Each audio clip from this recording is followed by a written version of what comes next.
Hey guys, welcome to my channel. So first of all, I have to share this picture. This picture has been going around Facebook. I've been trying to find who was the original poster on this. I'm not sure. And I accidentally, when I screenshotted it, somehow I cut out the person that posted it the time that I saw it. So if somebody, whoever did this, please tell me. I gotta give you a shout out. Look, this is Lori basically aging. Not looking so good, aging in jail. Oh my gosh, this just cracked me up when I seen it. Look at it. Yep, that's what hopefully she'll look like soon. It's what you deserve. Okay, anyway, on a more serious matter, thank you, Emma, sent me this article, very interesting article, okay. It's from Inside Edition. I'm gonna read it to you. Pretty crazy stuff. Okay, so it says, exclusive, Chad Daybell allegations of sexual assault and other predatory behavior toward women surface. Chad Daybell allegedly sexually assaulted a female author with whom he worked with while they were in a private meeting in December 2018, an incident that was part of a pattern of inappropriate and sometimes predatory behavior toward women. Multiple sources told Inside Edition Digital. Julie Rowe is an author who published multiple books with Chad between 2014 and 2017. She said that during a meeting and energy healing session with him in Rexburg, Idaho, in mid-December 2018, Chad forcibly kissed her, got on top of her, and while they were clothed, rubbed his genitals against her body. I had no idea that he was going to do what he did to me, and I felt very betrayed. Rowe told Inside Edition Digital of the incident, which she has not spoken about publicly before. I felt used, abused, manipulated. I felt betrayed. It was awful.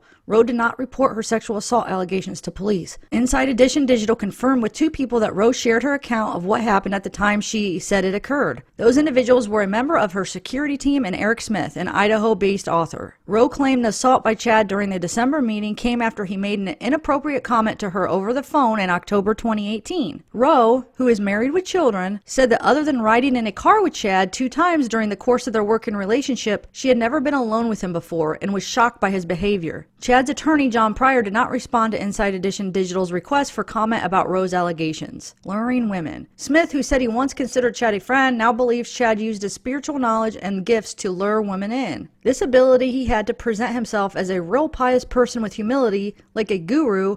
I think he used that. I think he worked that angle on people, Smith told Inside Edition Digital. He was sort of preying on their religious backgrounds and beliefs and spirituality, Smith added. I know Chad is a gifted person spiritually. He does see things. I know he does. And I have tested him on that, and we have some very special conversations on spiritual matters. But when you start to use those gifts to take advantage of people, I think that's pretty sick, and I think you've crossed a line there. The member of Rowe's security team who asked that his name not be published said he witnessed Chad manipulate women at 5 or 6 conferences he attended where Chad spoke. Chad was using the doctrine to groom women to get them to do something that normally they wouldn't do, the security team member said, or in other words, give up their creative power to him for his own gain. He was no longer following the creator's plan of agency, but he was trying to get women to do things that would give him more power. Cult of personality. Chad rose to prominence as an author and publisher after writing fictional books for a largely Mormon audience, including ones that depicted life in an apocalyptic United States before the second coming of Jesus Christ. Lisa, a woman from Utah who asked Inside Edition Digital not to use her real name, said she met Chad in 2007 or 2008 after reading several of his books and helped organize speaking events for him where he would sell them. When I first met him, I didn't suspect anything. We were selling his books and he was happy to get money. I liked his writing style. Other people did too. Lisa told Inside Edition Digital women would ask him for advice, and I don't know if men did, but I know women would ask for his advice because they felt he had some insight maybe they didn't. Lisa said she was interested in his views on signs to watch for ahead of the second coming of Jesus. There are certain events, a sequence of events, and because he put it into a fictional story and people are looking forward to that happening, I think what gathered people in was that type of thing. They're looking for some types of clues or information about getting closer to the second coming of Christ, Lisa said. While men attended these events too, Lisa said there was a large group of women interested in Chad's work. Rowe's security team member and Smith observed the same trend. Women tend to be a lot at these meetings because they're more in tune with their emotions, with the energy of what's going on, more empathetic, the security team member said. They would always come to him. Sometimes he would have a table with his books and be talking. I observed that sometimes he would stand to the side and talk privately, and a few times he would talk privately to just a single woman or a group of women. Smith said he attended several events in people's homes where Chad spoke, and one of them was organized by a small group of women in Rexburg who were interested in talking about polygamy. They were the ones that hosted Chad at one of these particular events, and he was kind of clinging around them.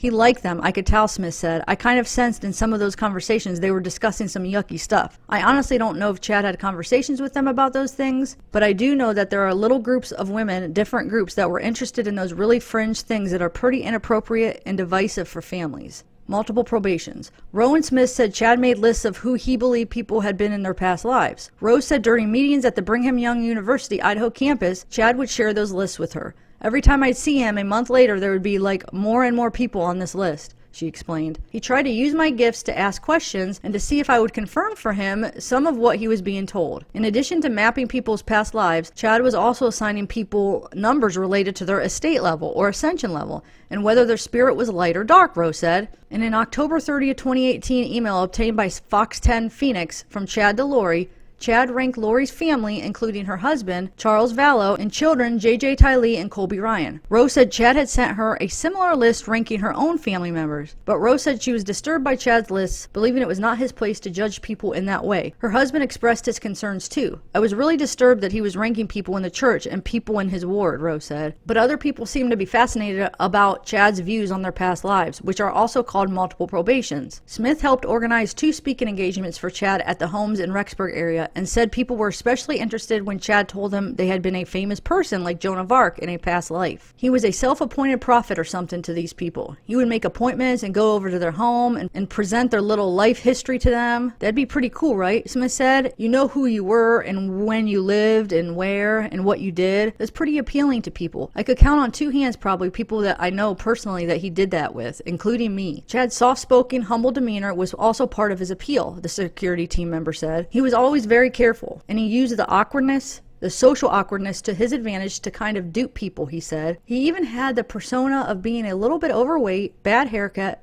dressed kind of like a socially awkward person. At the bigger conferences, women approached Chad to ask about their past lives, too, the security team member said. Those women would want to know things, and he put himself out there like he could see things, so they would say, well, who was I? Having multiple lives is not a new doctrine, he said. There's many religions that believe in it a lot, and lots of people believe in it. It's not uncommon. What's uncommon is what Chad did with it, looking for someone. It was at one of these events in St. George, Utah in the fall of 2018 that Chad met Lori Vallow, a married mother of 3 from Arizona. Chad told Lori that they had been married in a past life according to their friend Melanie Gibb. Lisa said Lori started helping sell Chad's books at the event, where Lisa also had a booth, and Lori was really flirty with him. But in this life, Chad and Lori were also married to different people. Still, Chad and Lori quickly became close, Gibb told EastIdahoNews.com, and one of the 3 cell phones Lori used was just for Chad. Rose said Chad also asked her to call him on this separate phone, something she found odd. Lisa traveled from Utah to attend the Mesa, Arizona Preparing a People conference, where Chad was speaking the weekend before Thanksgiving in 2018. To save money on hotel rooms, Lori offered to let Lisa, Chad, Gibb, and others stay overnight at her Gilbert, Arizona home while her husband and children were out of town. Lisa said the group of all women and Chad made cookies and talked the night before the conference, which was held on November 16th and 17th. Then, Lisa said she walked in on Chad and Lori discussing the sleeping arrangements in the kitchen. Chad said he planned to sleep in Lori's son's room, but seemed nervous, she said. Lisa said she had never seen Chad behave inappropriately toward women, and only later realized why he seemed uncomfortable. I only got the end part of it, but all I knew was he was concerned that people would see him there at the house, even though he was in the bedroom. And I thought, well, so what? Lisa said. But now I see why he was concerned. If you look back, you go, oh, that's why, because they were having an affair. Alleged assault. Rose said that when she first met Chad in 2014, he was professional and appropriate, and she observed that he seemed to love his wife, Tammy. Rowe and Chad had originally connected on LDS AVOW, an online end times preparedness website, in February of that year. Rose said that she had decided to write about the dreams and visions she had after a near-death experience in 2004, during which she spent 2.5 days in a comatose state. Chad had written books about his own near-death experiences, and Rose said she and Chad bonded over talking about them. She said she trusted Chad and became close with Tammy as well from 2014 to 2018. But in 2018, she started noticing some shifts in Chad, but believed they were meant to continue publishing books. My husband knew very early on that Chad was off, and he would actually say to me, "Are you sure you can trust Chad?" And I'm like, well, I don't trust everything he says, and I don't agree with what he's writing and what he's doing, but God brought us together, Rose said. In December of 2018, Rowe and Chad met at a restaurant in Idaho Falls for a breakfast meeting about publishing. Later that day, they met privately for an energy healing session in Rexburg. Rowe does energy work. That's when she said the sexual assault occurred. Rowe said Chad cried after he assaulted her and that she tried to talk to him about his behavior later that day and in a series of text messages that December. After the alleged sexual misconduct, Rowe said she came to believe that Chad had been grooming her and using discussions about spiritual beliefs to get close to and use her. Then Rowe said she confronted Chad about the alleged misconduct in several text messages in early 2019. In February, I confronted him on what he had done to me in December and what he had been doing to me all along when I finally woke up to the fact he was using me and using my gifts, Rowe said. It was unfathomable to me that he would use me like that. And when I confronted him on his patriarchal energy, which is, in my opinion, abusive energy, and his abuse of me and my gifts and using me, then he basically sent a text back and said, "Wow, you really know how to burn bridges. I can't believe you. You don't know me at all." That December meeting was the last time Rowe ever saw Chad in person. Rowe was working on her podcast, writing an autobiography, Rising Above the Flames, and growing her nonprofit organization, the Greater Tomorrow Relief Fund. Rowe said she texted Chad about publishing rights issues during the spring of 2019. After she wrote him a handwritten letter in the summer of 2019, she said, Chad called her in the fall and said something that disturbed her. 3 weeks before Tammy dies, he said to me, and he was in this frustrated voice, "My plan can't move forward until Tammy's dead or until Tammy dies," Rowe said, explaining she believes Chad was referring to his life plan or plan that God had for him. "I was very disheartened. I was very disturbed by that." On October 19th, Tammy was found dead at the couple's home in Rexburg. Chad and Lori wed weeks later in Hawaii. While Tammy's death was ruled to be from natural causes, her body was exhumed and the results of an autopsy are still pending according to authorities. Chad and Lori are now under investigation by the Idaho Attorney General's Office for conspiracy, attempted murder, and/or murder. Neither Chad nor Lori have been charged with any crime in connection to Tammy's death, and both deny any wrongdoing. Those who knew Chad are struggling to reconcile the person who has been accused of these crimes with the person they knew.